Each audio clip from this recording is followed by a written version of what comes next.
I've got a matrix A, and it's an m by n matrix. It has m rows and n columns. So I can write it in fairly general terms like this. The first row would be a 1, 1, first row, first column, a 1, 2, first row, second column, all the way to I have n columns, so a 1, n, first row, nth column. And then the second row would look like this. A second row, first column, a second row, second column, all the way to a second row, nth column. And we'll just keep doing that all the way down until you get to the mth row. The mth row would look like this. Each of these are the entries in each of the rows or columns, depending on how you want to look at it. So this is going to be a sub m1, mth row, first column, a sub m2, and you go all the way to a sub m n. This is our matrix right here. That is my matrix A. Now I'm going to define the transpose of this matrix. I'm going to define the transpose of this matrix.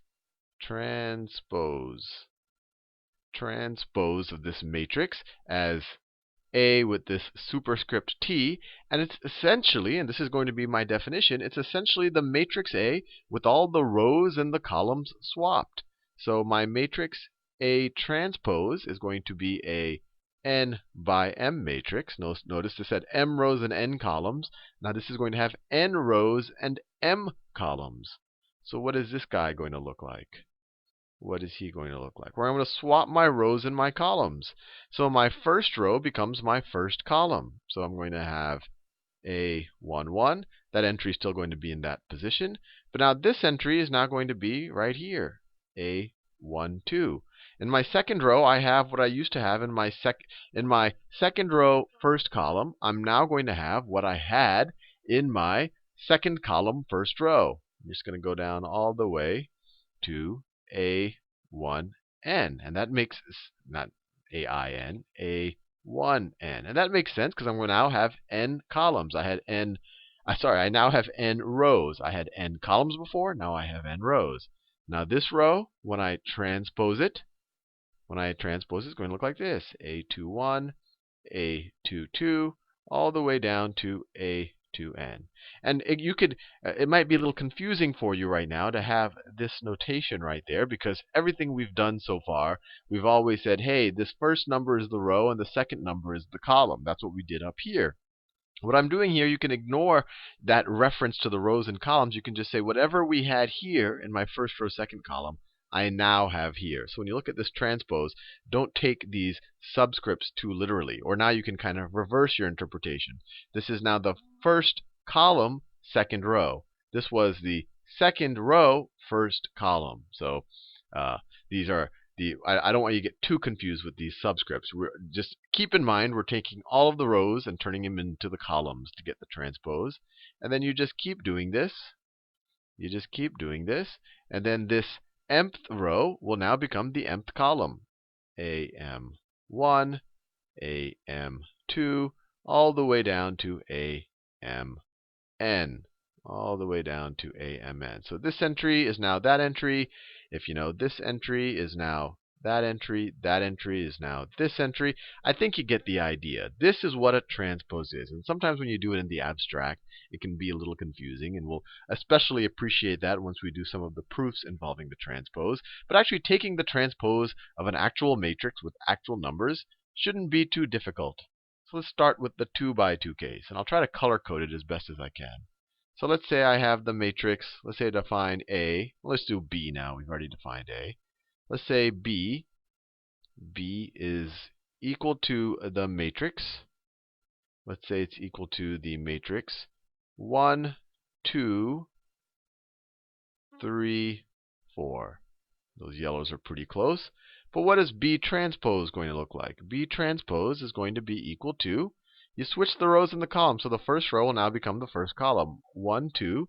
And the second row will now become the second column, 3, 4. Or you could view it the other way. The first column now became the first row, and the second column now became the second row. Let's do an example. Instead of even doing a 2 by 3, let me or 3 by 3. Let me do one that might be a little more challenging. I think this will make things clear. So let's say I have the matrix C. Let me say I have the matrix C right here. And let me make it a pretty big matrix. Let's say it is a 4 by 3 matrix right here. So let me just throw some numbers in there. 1, 0, minus 1, 2, 7. Oh, I want to do it in different colors. Let me do that in a different color. So then I get 2, 7, minus 5. Then I get 4, minus 3, 2. And I have to do one more row here. So let me just make that minus 1, 3, and 0. That is my matrix C. So what is, let me do that in, I like to be aesthetically pleasing, so let me close the bracket in the same color. So what is C transpose going to be? So C transpose, let me do that in a different color. C transpose is now going to be a 3 by 4 matrix. And essentially, it's going to be the matrix C with all the rows swapped for the columns, or all the columns swapped for the rows. So it's now going to be a 3 by 4 matrix. It's now going to be a 3 by 4 matrix. And that first row there is now going to become the first column. 1, 0, minus 1. The second row here is now going to become the second column. 2, 7, minus 5. I didn't use the exact same green, but you get the idea. This third row will become the third column. 4, minus 3, 2. And then finally, the fourth row will become the fourth column. Minus 1, 3, and 0. So all we did is, if this guy was, let's say this guy was in the position, this guy was in the second row, third column. Now that same guy is in the what? He is in the second column, and the third row. All we did is switch the rows and the columns. We could do it with another. Let's see. Let's do it with this one right here. This guy right here is in the third row. 1, 2, 3, and the second column.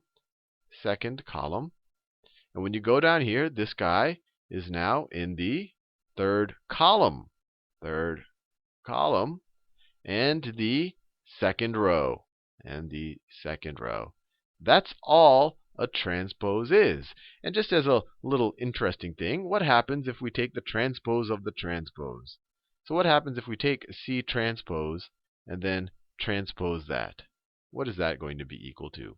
Well, to go from C to C transpose, we switched all the rows and the columns, all the entries with the rows and the columns. But when you take the transpose again, remember, let's just focus on this guy. This was second row, third column. You took the transpose, he becomes second column and third row. If you were to take the transpose again of that, he would then become the second row and third column again. So C transpose, or the transpose of C transpose, is just equal to C. You're swapping all the columns when you take the transpose, and when you take the transpose again, you swap them all back. That's all that means. Anyway, hopefully you found that useful.